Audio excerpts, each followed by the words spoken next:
Hey everybody, welcome to another Sharpen Your Shutter video tutorial. I want to talk to you guys about adjusting colors.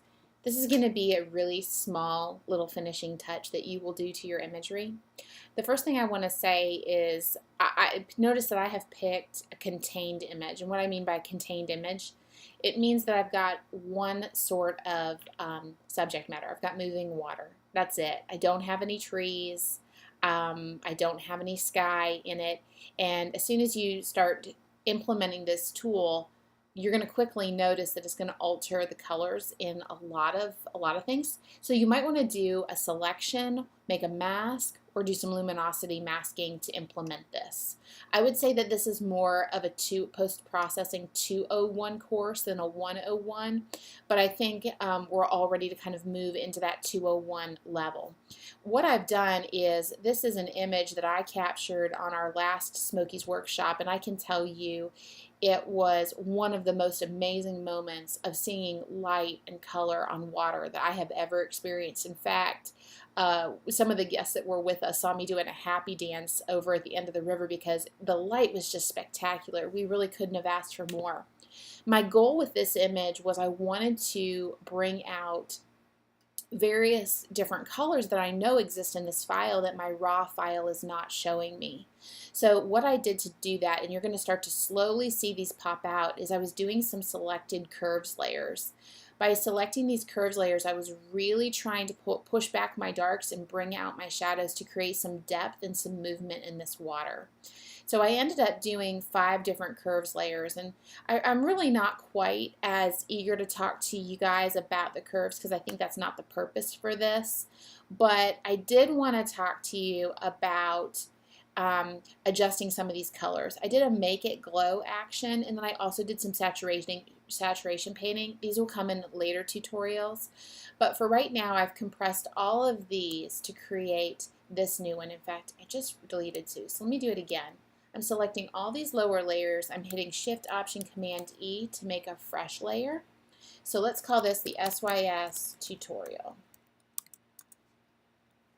Here's where we're going to get started. I'm loving where I'm getting some of these colors, but I want to just tweak them a little bit, namely this portion right here. I'd like to bring out some of the blues. I want to kind of get rid of this color and maybe tweak the oranges that are popping up, just to kind of really fine tweak those colors. So what I'm going to do, and where we're going to start, is Camera Raw Filter. So we're going to open that up, and you're going to immediately go here. This is the only tab that we're going to look at today in the Camera Raw, the Hue, Saturation, and Luminance slider. That's what HSL stands for. So let's go through each one of these while I explain them. Let's start here at the easiest one. Luminance is essentially going to be lightening and darkening specific colors. For this, we have a lot of blues clearly in this picture. So watch what happens when I take the blue slider and take it all the way up. We're losing our blues. Watch what happens when I take it all the way down. All of the blues are emphasized. So you can see all of this is going to be things we're not heavy-handed with. We're just going to do very small adjustments. But let's say I just want to bring my blues up just a little smidge in terms of their luminance. I want to make them a little bit brighter. So I'm just going to move this up to a +13. So again, if you're wanting to lighten and darken your colors, that's going to be how you do it. Saturation is exactly that, saturating. Again, we're going to take our blues because this will show up most dominantly. We can oversaturate our blues. We can desaturate our blues. Let's say that you have an image where you've got some magenta showing up that you really don't want to have. Let's look at our magentas. Now I can see I've got some magentas in here happening that I may not really want. So I can go ahead and just decrease my magentas down, and this is an easy way to fix that. Now for this image, I actually like a little bit of the magenta, so I'm going to kind of just leave it. I might want to tweak the hue of it, but we're going to get there. So for this, any saturating, I might just saturate my blues just a tiny little bit. I might even saturate my oranges just to pop them. Do you see what that did? It's great. It just popped a little bit. In fact, let's do our oranges again. We're at +10. Let's take it back. Watch the colors really carefully. We're going to do 10. Did you see that? It's ever so slight. It's so minimal. Y'all might not even be able to see it on here, but we're just making really, really small changes. We'll turn it off and on at the end and have a look and see what it did. Your hue is going to change, almost changes the color. So again, let's go back to our blues. Our blue slider, you can see on one end, we almost have it turning into like a teal and then a green. Whereas on the right end, we've got it going from a royal blue to a purple. So watch what happens when we take that blue slider. Everything's turning purple, or everything's turning this kind of like teal green. Small adjustments, though, will really kind of help this.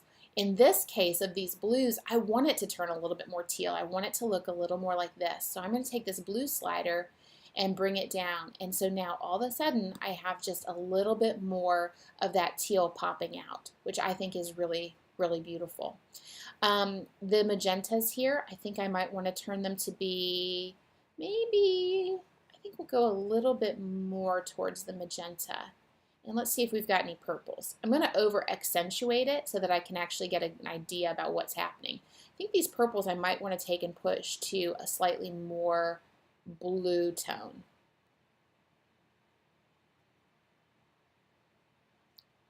There we go. And then my oranges, same thing. I'm going to just lighten my oranges up and I might turn them a little more gold. I really don't want to be quite so orange. I don't want it to look like this or have it turn red. But I do want to just have it embrace some golds, because remember, blue and gold's complementary colors on the color wheel, and so that's kind of where I'm going to push this thing, is to have it go there.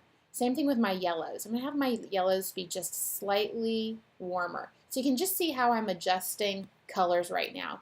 This might not be what I'm sticking with, and I might want to just tweak it slightly more, but this is going to give you an idea. So let's go ahead and hit OK, and I want to show you where this has gone. So this is where we started, and that's how we've popped the colors. You're noticing it most, if you are with me, I'm noticing it most right up in here because this is where it's the lightest and brightest, and we talk about that all the time. The lightest and brightest spot of your image is going to be where the light's going. Now you'll notice that I've shifted the light to kind of pop me from here and here. So now, let me move this. So I'm kind of focusing in here, and then this just becomes kind of a feature. So let's do it again. It's a beautiful pop of color. Now, if I decided I didn't like it, what I could do is I could make a mask, which I've done right here, keep my black on top, grab my brush, and I could just start taking some things off. So if I don't like what's happening here, I can just take it all off, and it's going to remove it. So let's pull it on and off again. Isn't that great? I hope you guys have enjoyed this tutorial, and I will see you for a next one.